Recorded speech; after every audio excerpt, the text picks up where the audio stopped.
Hi, you're watching Bookmarks with Jason, and I had an amazing reading month in January. But before I get started, I want to do a brief rundown of what I read in December. First, I read The Fellowship of the Ring, which ended up on my top 15 list. Still worth reading if you've only seen the movie. Next, I read The Turn of the Screw by Henry James, which I also did a review on. I also read Coraline, which is the first book I've read from Neil Gaiman that wasn't a graphic novel. It's a nice, charming horror story that I really enjoyed. I can't compare it to the movie because I haven't seen it yet. For the holiday season, I read The Christmas Carol by Charles Dickens, which I also have a review for. And the last book I read in December was Stormfront by Jim Butcher, which also ended up on my top 15 of 2022. I'm looking forward to reading the other books in the Dresden Files. Now, the month of January was absolutely insane. I read a total of 7 books, which is by far the most books I've ever read in 1 month.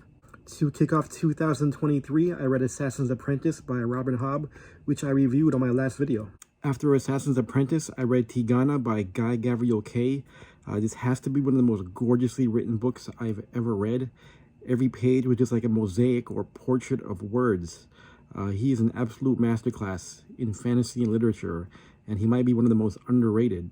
And the next book I read was one of the most talked about and popular releases of 2022, and it helped spark the whole subgenre of books called cozy fantasy, and that is Legends and Lattes by Travis Baldree. I wasn't sure what to expect from this book, but I found it surprisingly enjoyable.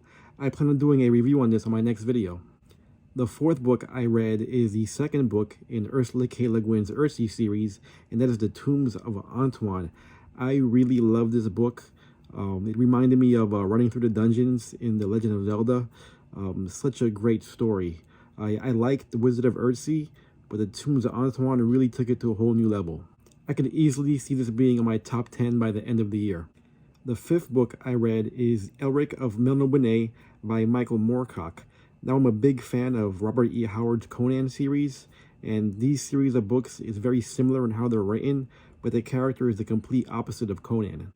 The character of Elric is often considered to be one of the first anti-hero protagonists in fantasy, and he obviously had a strong influence in other characters such as Geralt from The Witcher, Drizzt from Forgotten Realms, and Anomander Rake from the Malazan series. This book was a really fun read, and I hope to read the next volume by the end of the month. Now, most of the books I've read this month have been cozy reads, but this book has been anything but that, and that is Misery by Stephen King. This book is an absolute classic, and it turned out to be everything I expected. I've never seen the movie, but when I pictured the story in my head, I did see James Caan and Kathy Bates playing those roles. Yeah, there's always room for Stephen King. And the last book I read in January was the first book in Roger Zelazny's Chronicles of Amber series, and that is The Nine Princes of Amber. Stephen Colbert, who happens to be a huge fantasy fan, and Robert Kirkman of The Walking Dead fame, recently announced that they'll be working on a TV adaptation of the Amber Chronicles. Now, after reading book 1, I think this show has potential of being a huge hit, as long as they do it right. The story was fast-paced from start to finish, and this show is definitely going to need a huge budget to handle all the special effects and set pieces. The Princess of Amber was a great introduction to the 10-book Chronicles of Amber series. I definitely plan on reading them all before the show comes out. So yeah, you can see that January was a pretty stacked reading month for me.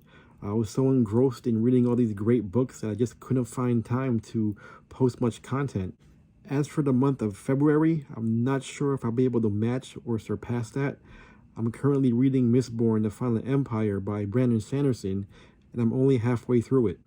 So how was your reading experience for the first month in the new year? Let me know down below in the comments. And of course, as always, hit that like and subscribe, and I'll catch you guys in the next page.